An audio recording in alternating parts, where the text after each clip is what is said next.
देश के इतिहास में अंग्रेजों के शासन काल में अंग्रेजों की नाक में दम करने वाले वीर अमर शहीदों का नाम अगर लिया जाए तो उत्तर प्रदेश के वीर सपूतों का नाम सबसे ऊपर देखा जा सकता है। चाहे 1857 की क्रांति हो या 1905 से लेकर 1947 के बीच हुए आजादी के आंदोलन, इन सब में उत्तर प्रदेश का नाम सर्वदा और हमेशा सर्वोच्च होगा।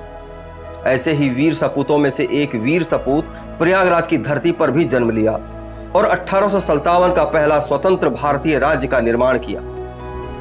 भले ही यह राज्य मात्र 10 दिनों तक चला, लेकिन इन 10 दिनों में इस बलिदानी सपूत ने वो कर दिखाया जिसका सपना पूरा करने के लिए रानी लक्ष्मीबाई से लेकर भगत सिंह, चंद्रशेखर आजाद, राम प्रसाद बिस्मिल जैसे वीर सपूतों ने 90 साल तक कड़ी तपस्या कर अपने खून से आजादी की लड़ाई को सींचा। लेकिन दर्द यह है कि उत्तर प्रदेश का नाम रोशन करने वाले इन वीर सपूतों के परिवारों के साथ राजनीतिकरण की जो श्रृंखला चलाई जा रही है, उस कारण से ये वीर सपूतों के परिवार और इनका इतिहास काल के गाल में समाता जा रहा है। आज उनके परिवारों के पास अपनी कोई निश्चित आमदनी का साधन नहीं है। 1990 तक इन परिवारों को पेंशन तो मिली, लेकिन उसके बाद इनको बुरी तरीके से भुला दिया गया और 1992 के बाद महज कागजी खानापूर्ति में इनके नाम दर्ज किए गए हैं। उनके ऊपर गर्व था, अपने देश के लिए उन्होंने जो किया उससे हमको गर्व है। और हमारे साथ जो सरकार थी, सरकार से कोई हमको उम्मीद जो हम सोचने थे उम्मीद से मतलब बेबतर कर दिया है, उन्होंने बर्बाद कर दिया, कुछ नहीं दिया देश। हम सरकार से ये चाहते हैं कि उनके नाम का कोई भी कार्य यहाँ किया जाए हमारे गांव के अंदर, और उनके नाम से कोई कॉलेज या अस्पताल या कुछ भी बनाया जाए। आपका परिचय? मुझे काजी नासिर का रिश्ते, आप उनके रिश्ते में क्या आते? हम उनके पर पोते रखते हैं। अब बदहाली का आलम इन परिवारों का यह है कि अब इन वीर सपूतों के पुश्तैनी हवेलियों को तोड़ दी गई है और वहां से सड़कें निकाली जा रही हैं। जहां एक और प्रदेश सरकार के उप मुख्यमंत्री केशव प्रसाद मौर्य ने सभी राष्ट्रीय राजमार्गों एवं प्रादेशिक राजमार्गों एवं चौराहों का नाम ऐसे ही महापुरुषों के नाम पर रखने की घोषणा की है, वहीं चौड़ीकरण और सुंदरीकरण की नीतियों के चलते इन वीर सपूतों के मकान सड़कों की काली चादरों के बीच गुमनामी के अंधेरे में खो गए हैं।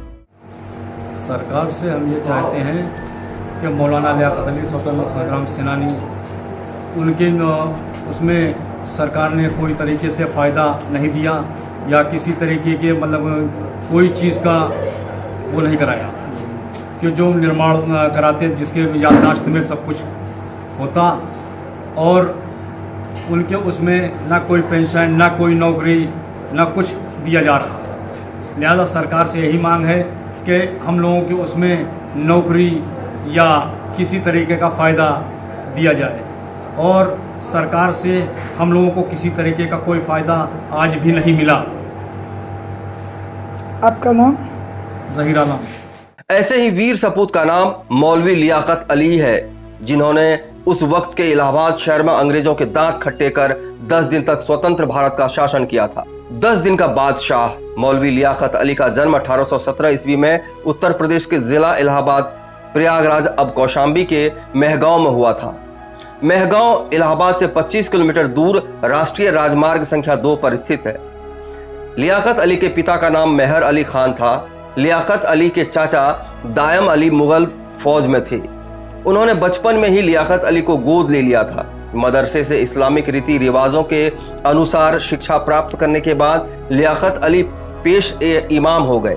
बाद में मदरसों में पढ़ाने का काम भी उन्होंने किया। जंग आज़ादी में कूदने से पहले उन्होंने शहर के विभिन्न क्षेत्रों में घूम घूम कर युवाओं को बरतानिया हुकूमत के खिलाफ विद्रोह हेतु प्रेरित किया।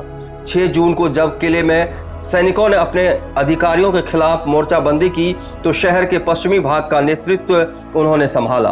अंग्रेजों का किले से अधिकार समाप्त होने की खुशी में अगले दिन क्रांतिकारियों ने हरे झंडे का जुलूस निकाला और अवध के नवाब विरजिस कद्र तथा सम्राट बहादुर शाह का हुक्मनामा सुनाया, जिसमें मौलवी लियाकत अली को प्रयाग का सूबेदार नियुक्त किया गया था।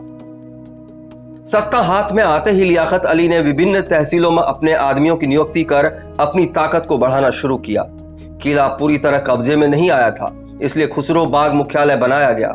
मौलवी लियाकत अली ने इसी मुख्यालय से एक आदेश जारी कर सुखराय को चायल सदर का तहसीलदार नियुक्त किया। इसी बीच कर्नल नील बड़ी सेना लेकर प्रयागराज पहुंच गया। लियाकत के सैनिकों ने किले पर हमला किया, किंतु असलहा लूटने में ही कामयाब हो सके। नील की बड़ी फौज के सामने विद्रोहियों को भागना पड़ा। किले में रखा 30 लाख का खजाना इनके हाथ पहले ही लग चुका था। लियाकत अली ने नाना साहब का साथ देते हुए युद्ध का नेतृत्व किया, किंतु पराजय का मुंह देखना पड़ा। कानपुर से भागकर लियाकत अली मुंबई में रहने लगे। उन पर ब्रितानी सरकार ने 5,000 रुपए का इनाम घोषित कर रखा था।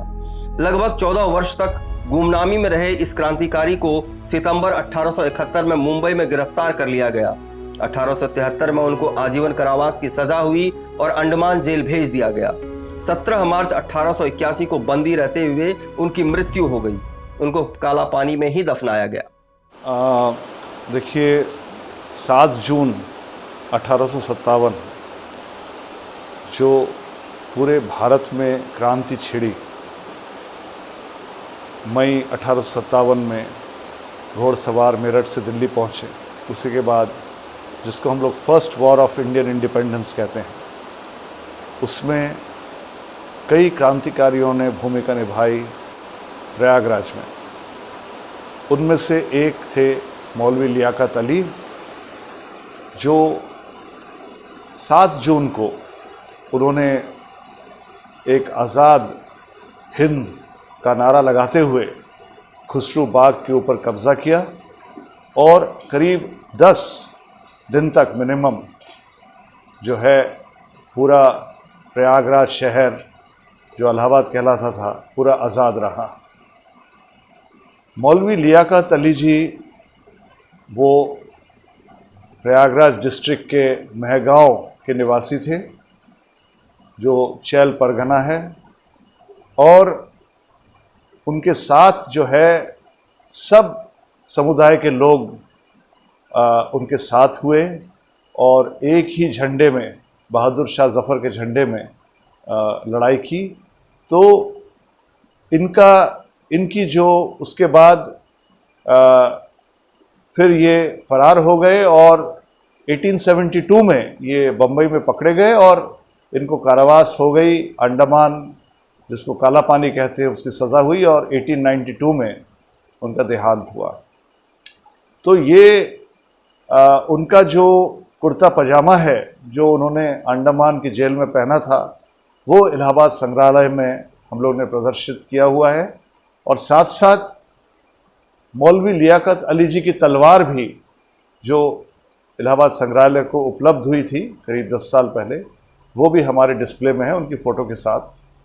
तो मेरा ये अनुरोध है कि इस क्रांति में, जहाँ सभी रिलीजन के लोग, सभी कास्ट के लोग उन्होंने लड़ाई की और मौलवी जी इतने बड़े लीडर थे, उनकी प्रति आप लोग सब नई पीढ़ियां उनके लिए कितनी यादगार और कितनी प्रेरणादायक है। देखिए,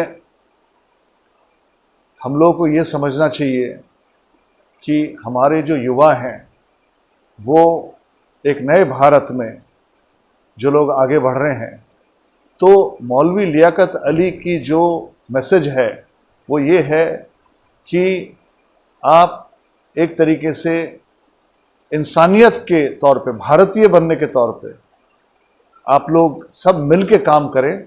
बीच में जात, धर्म और जो भेद भावना होती है उसको एक किनारे करके आप लोग आगे बढ़े। ये जो है मौलवी लियाकत अली जी के जो क्रांति जो हुई थी इलाहाबाद में, उसी का यही मैसेज है युवा के लिए। मेरा जो अनुरोध है वो ये है कि हम लोग की जो फ्रीडम स्ट्रगल गैलरी है, उसमें मौलवी लियाकत अली जी की जो कुर्ता पजामा है, जो वो ड्रेस है जो अंडमान के काला पानी के जेल में वो पहनते थे, वो प्रदर्शित है।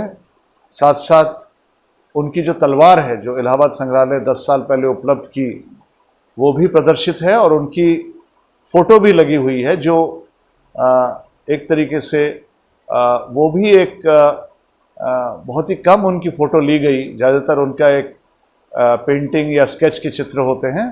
तो ये उन रेयर फ़ोटो में से है जो इलाहाबाद संग्रहालय के पास मिली है। ये प्रदर्शित है। युवा पीढ़ी खासकर आए म्यूज़ियम में और इन जो उनकी जो चीज़ें प्रदर्शित है, कुर्ता पजामा और तलवार और फ़ोटो, उसको देख के प्रेरणा लें। मैं डॉक्टर सुनील गुप्ता, निर्देशक इलाहाबाद संग्रहालय। इस चैनल को देखने के लिए लाइक करें, सब्सक्राइब करें